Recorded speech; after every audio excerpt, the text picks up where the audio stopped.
सासरातून बाहेर काढलं गेलं आहे का?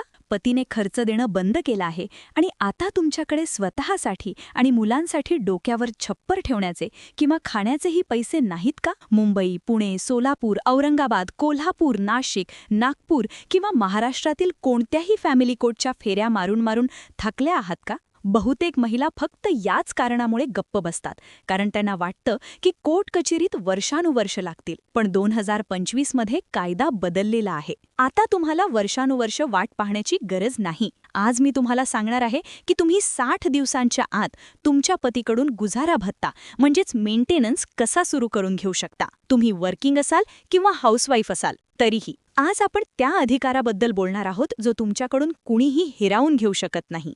जर तुम्हाला पतीकडून मेंटेनन्स हवी असेल तर काय करावं लागेल? आता जुन्या कायद्याऐवजी CRPC नवीन कायदा BNSS लागू झाला आहे. तुम्हाला तुमच्या वकिलामार्फत भारतीय नागरिक सुरक्षा संहिता 2023च्या सेक्शन 144 अंतर्गत अर्ज दाखल करावा लागेल. आता चांगली गोष्ट अशी आहे की महाराष्ट्रातील फॅमिली कोर्ट्समध्ये प्रक्रिया जलद करण्यासाठी इंटरिम मेंटेनन्स म्हणजे अंतरिम खर्चावर खूप भर दिला जात आहे. म्हणून पहिला टप्पा, अर्ज दाखल करतानाच इंटरिम म्हणजे अंतरिम खर्चाची मागणी करा. फायदा: केस फायनल होण्यासाठी वेळ लागू शकतो, पण इंटरिमचा अर्थ असा की केस सुरू असतानाच तुम्हाला दरमहा पैसे मिळायला सुरुवात होईल.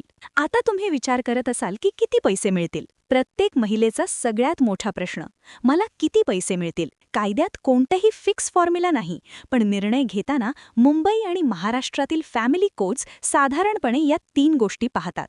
पतीचं तिकून उत्पन्न, साधारणपणे पतीच्या नेट सॅलरीचा 25 ते 33% हिस्सा पत्नी आणि मुलांना मिळतो. तुमचा स्टेटस, लग्नाआधी आणि लग्नानंतर तुम्ही ज्या लाईफस्टाईलमध्ये राहत होतात त्या पातळीचा खर्च पतीला द्यावाच लागतो. मुलांच्या गरजा, स्कूल फीस, मेडिकल आणि ट्युशनचा खर्च मेंटेनन्समध्ये वेगळा किंवा त्यात समाविष्ट करून दिला जातो.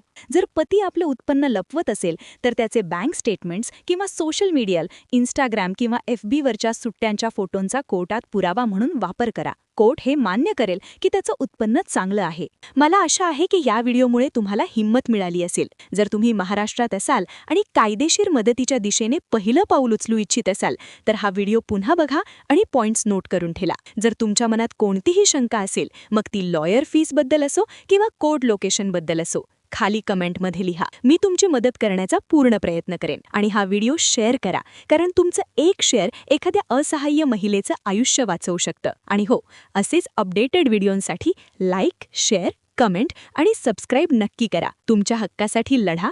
मी तुमच्या सोबत आहे. पुढच्या व्हिडिओमध्ये एका नवीन टॉपिकसोबत भेटूया.